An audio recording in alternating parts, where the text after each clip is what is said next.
Welcome back to our program. I'm Beth Genly, your host, and today I'm delighted to be speaking with Susan Bender Phelps. Susan runs Odyssey Mentoring, and she has several other businesses in which she's very active.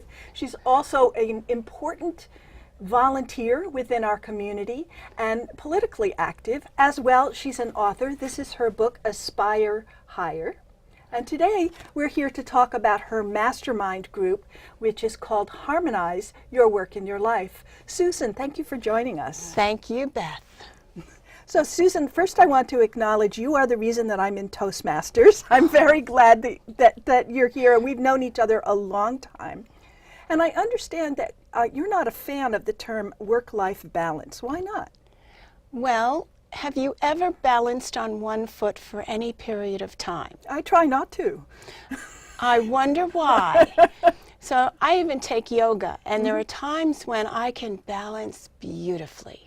Then there are those times when I'm like, whoa. And of course, the teacher is always very sure to say, if you're not wobbling, you're not doing it right because you're not challenging yourself. And there have been many times when I've been perched on one foot, going like this, realizing that trying to maintain balance is more stressful than not. And yet we have an industry in our country and a media blitz advising people to balance their work and life so they can lead a happier life. And truly, balance is very difficult to maintain. My picture of it is the guy in the circus who's got all those poles up with the plates and they're all spinning. And that guy is not standing there going, oh, look at those plates spinning.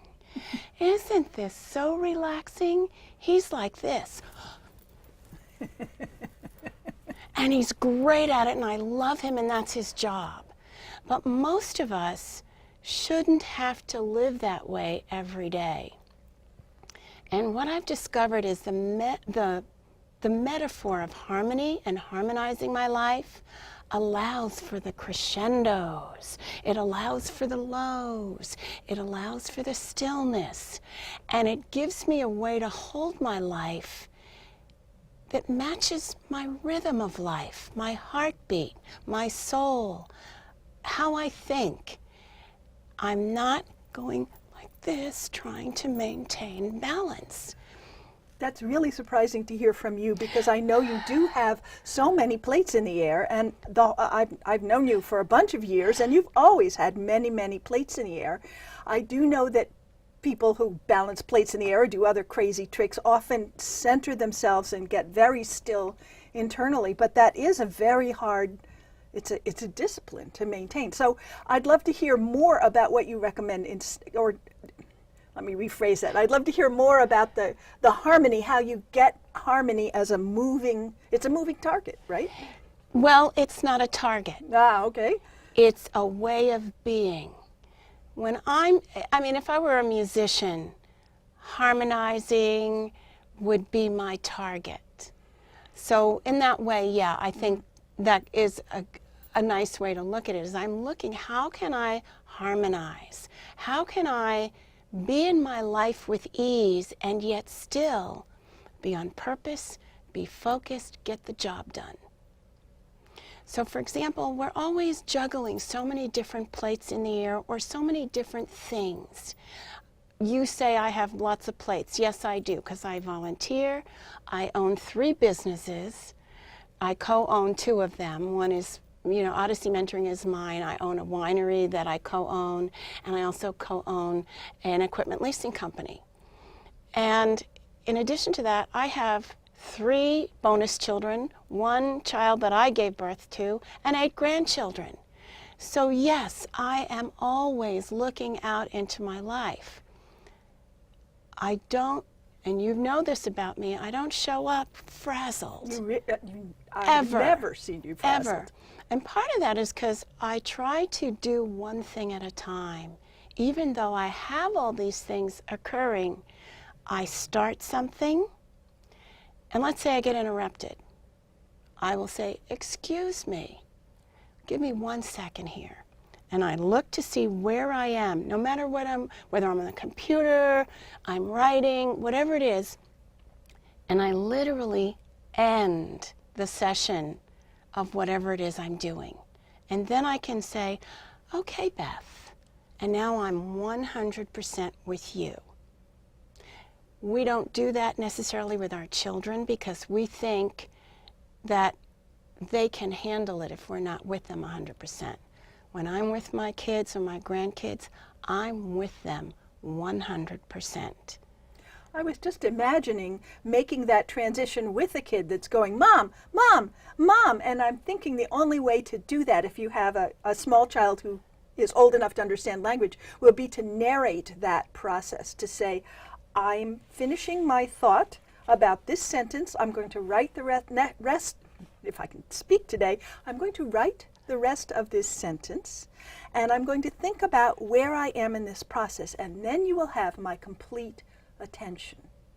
Yes. You have my attention. Exactly. And see, that's the thing. Or you can say, Mom needs 5 minutes.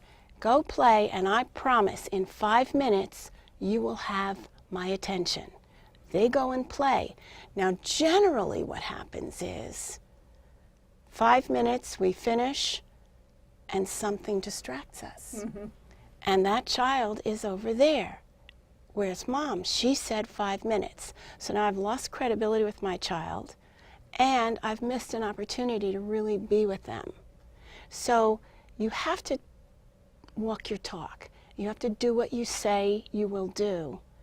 And if you tell a child, I will be with you in 5 minutes, you have to be there in 5 minutes. Now the other piece is you don't wait for your kid to remember that you told them 5 minutes and see if they show up. You go and see them in 5 minutes. You find them because you're the one who made that promise that you need to be accountable for. And that's true at work. Mm-hmm. When I was working in a cubicle instead of having an office where I could close the door, I was being interrupted all the time. And I would look at people and say, I'm on a deadline. I will finish this in the next 30 minutes, and when I'm done, I will come and get you. And I never didn't come and get someone. Now, that doesn't mean 5 other things didn't try to get my attention. But then it's, okay, well, I promised Beth that I would see her at the end of the hour.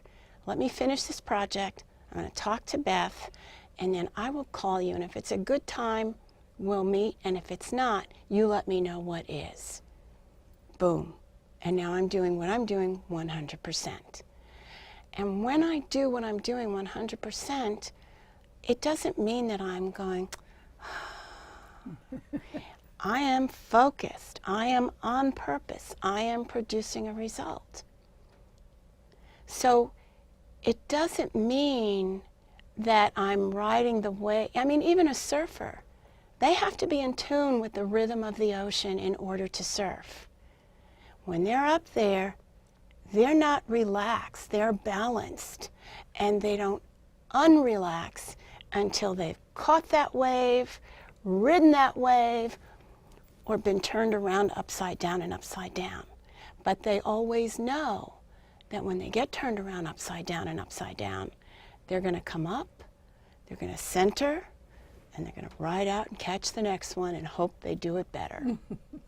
So I have a couple of places I want to chase this to. Super.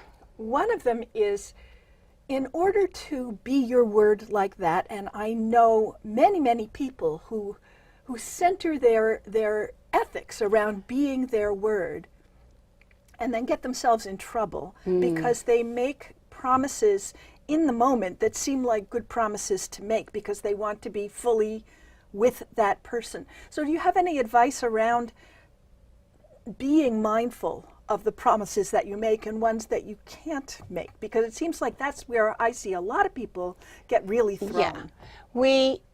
And promising, I could probably do a 4-hour workshop with you on promises because we live so much at the effect of the promises we make to others and the promises others make to us. and we judge ourselves by how well we do or don't keep them, or we go, pfft. Here's the thing. You are your word. That's how you show up in the world for people. Do I make promises that I can't keep sometimes? You know it. Now, that doesn't mean that I pretend I didn't make that promise and hope they don't catch me on it. It means I come back to you and I say, Beth, I promised that I would get something to you by Friday, and I got the flu, and I'm not going to be able to keep that promise. If I get it to you by Monday, will that work for you?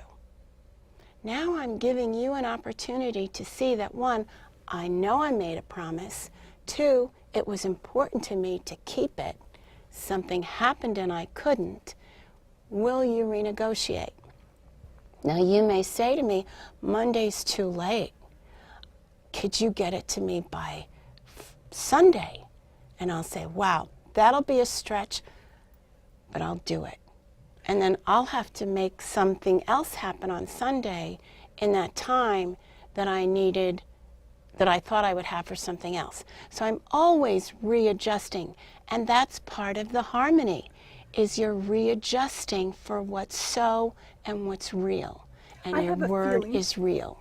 Your word is real, and our word is that we're winding right down, and I have a feeling we could talk about this for hours. Yes, and we I'd love could. to. Yes, we could. In the time we have left, will you please let us know how people might get more information and when your next mastermind is starting? Yes, I'm going to start another mastermind group. I can have up to 10 people in it. And it's going to be a lunch and learn format. So it'll be 11:30 to 12:30 or 1. We're kind of, I'm doing the first one now, and the group is just blossoming. And what we're going to do is talk about these things, but also support each other and help each other find the solutions that are best for each of us. Because the things that torment me are different from the things that torment you or set you off kilter. And we're going to start it in May, and people can go to my website, SusanBenderPhelps.com, and they can contact me, let me know they're interested, and then I will call them and get it all set up. Beautiful, Susan. Thank you so much for joining us today, and thank you. We'll be back with another interview next time. This is Beth Genly, your host, with Susan Bender Phelps. Thank you. I used to be afraid of attending networking meetings. I didn't know how to talk to people about my business. I was just afraid and didn't know what to do. I reluctantly went to a networking meeting one time and learned that the leader was a Toastmaster, Cleon Cox, and he was saying about the benefits of joining this club called Toastmasters. I went to a club near my home. It turned out to be a safe place where I could practice impromptu speaking. It was the best thing for me because these networking meetings, you meet different people from all walks of life. Practicing impromptu speaking every day allowed me to develop confidence in myself. Also, the people are supportive and encouraging, and we have fun. Thanks to Toastmasters, my business is now booming. I'm not afraid to walk up to anyone and start a conversation. Welcome back to our show. I belong to the New Horizons Toastmasters Club in Tualatin, Oregon. If you're looking for a club, we invite you. And today on the show we have here Allison Bennett. She's here to share her experience, her life in Toastmasters. Allison, welcome to the show. Thank you, Charles. Great to be here. Yes, nice to have you here. I'm so glad you're here. We've been trying to work it out to have you here, and you finally got here for today. So tell us a little bit about yourself, your background, where you're from, and kind of let us know about you. Absolutely. Well, I'm originally from Seattle, Washington, which is even more rainy than Portland, believe it or not, and has kind of a different vibe, but I like the Portland area.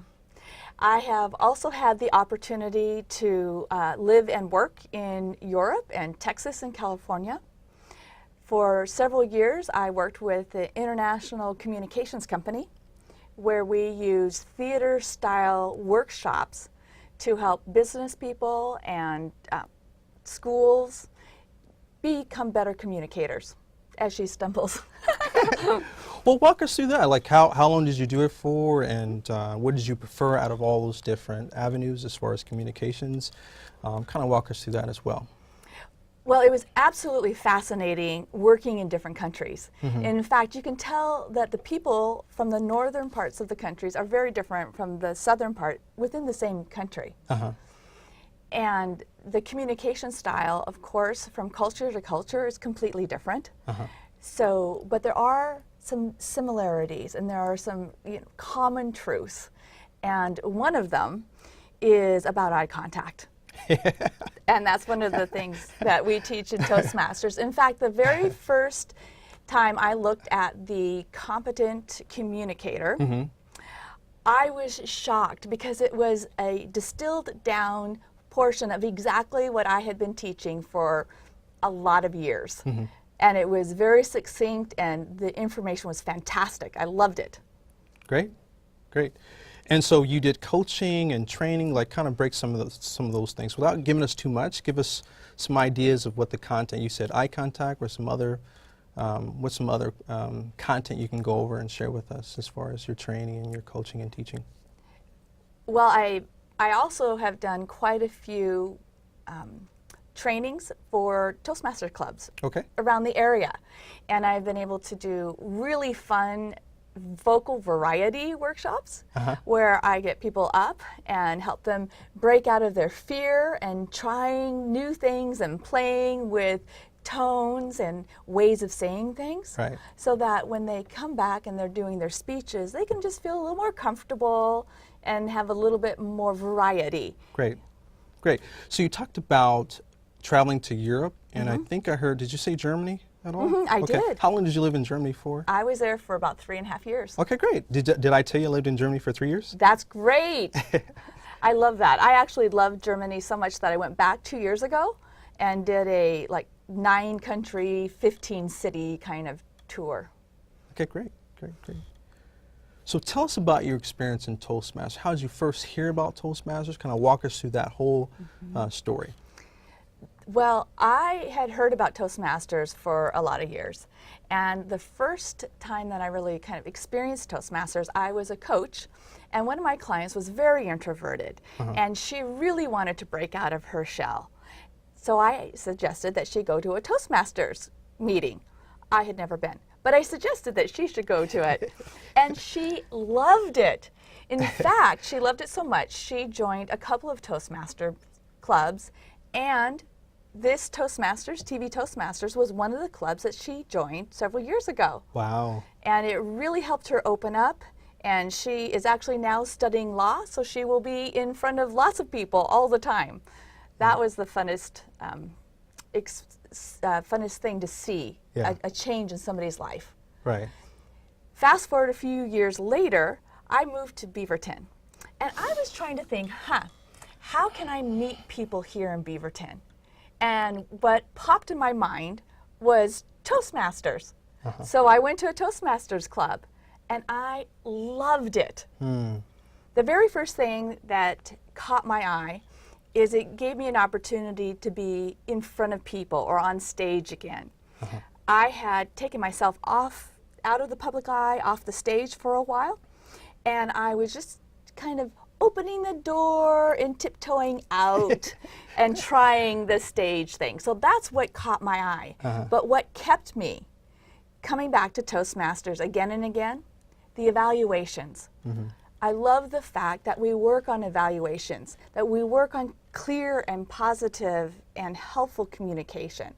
And that is what kept me coming back over and over again and going to lots of different clubs. Great. So do you feel like Toastmasters has changed your life? Absolutely. In the way that I have been able to practice and become more comfortable, especially in the area of evaluations. As a stage director, I was used to doing weekly critiques, and that was not comfortable for me. So I wanted to change the way that I helped other people figure out what was better. And help other people figure out what's better. And the evaluation process within Toastmasters is fantastic.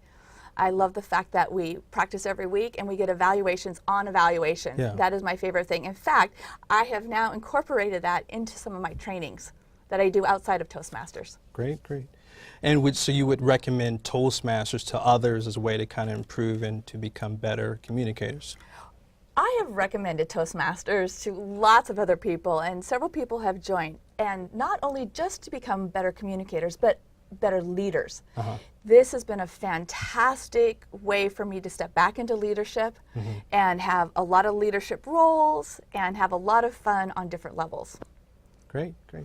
And you've been a leader before, right? You have your DTM. Kind of share with us some other roles that you've had in Toastmasters. Well, I had the opportunity and I was really motivated, and I kind of wanted to go on the fast track. And within the first 6 months, I had the opportunity to be the VP of Education. And I'll tell you what, that was a huge fast track to education of Toastmasters. And after that, I had the opportunity to be an area director and a club coach. And then lastly, I was able to be the club coach director for the District 7, and we helped clubs that were striving find different ways to actually thrive. Great. So do you know how many different clubs you help thrive? Is there kind of a general number of? You know, I have visited probably over 45 clubs in several different states. Wow. And I know at least the club that I was a part of and 2 or 3 other clubs within 6 months went from striving to thriving. And I like that. Yeah, that was one of my catchphrases that I enjoyed. Okay, great. What would be the most common reason why groups are not thriving as they should? Energy, Okay. engagement, actually using the Toastmasters material to help everyone get better, using the evaluations and actually doing speeches from what used to be the competent communicator. I think that's it, but mostly it has to do with the energy of the club. And do you know, it just takes one person to change the energy of the room. Right.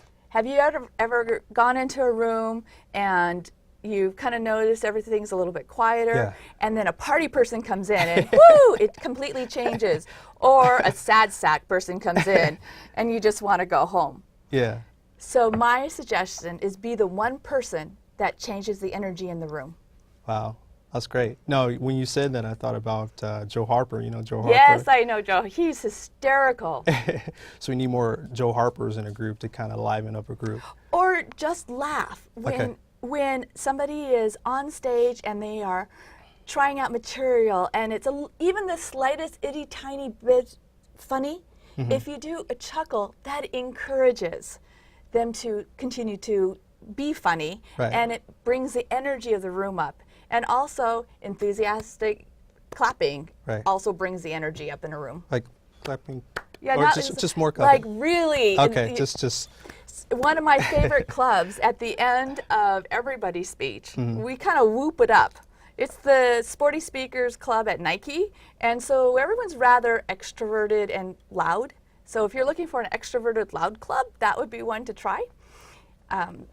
But we whoop it up quite a bit. And the other club that I learned so much from was the Feedbackers. Oh, that's a great club. It's Actually, that's where I met you. That is where we met. But share with us the Feedbacker. Absolutely. I learned so much about evaluations and being a better evaluator. It runs a little bit differently than other clubs. Right. They have 4 evaluators, and then of course evaluators for the evaluators. And it has been one of the more stretching experiences that I've ever had, and I have been so happy that I got a chance to be there. Great. So wrapping up here, how do we stay in contact with you? Best way is through my email at allisoninnovates@gmail.com, and that's Allison with 2 L's, Allison, innovates, INNOVATES @gmail.com. Great. So we hear how Toastmasters has changed her life, improved it, and through her has helped improve others' lives through coaching and training and teaching. We want to thank Allison for coming to the show. We want to thank you for watching the show. Have an awesome, awesome day. I joined Toastmasters to improve my speaking, listening, communication, and leadership skills. Toastmasters gave me incredible confidence, confidence, great listening skills, poise, great leadership skills, the ability to speak in public, strength, a captive audience, quality feedback from the more experienced Toastmasters. Toastmasters really helped me improve my listening skills. sales skills, opportunities to go to different groups and widen my whole horizon. Toastmasters has given me a more focused me, and I'm a much better listener. Toastmasters is fulfilling. It's a great place to fail your way to success. wonderful way to meet people, networking, Strength. it's addictive, it's a club of self-improvement. It's an experience, it's a ride that you won't forget, and you'll enjoy it every step of the way.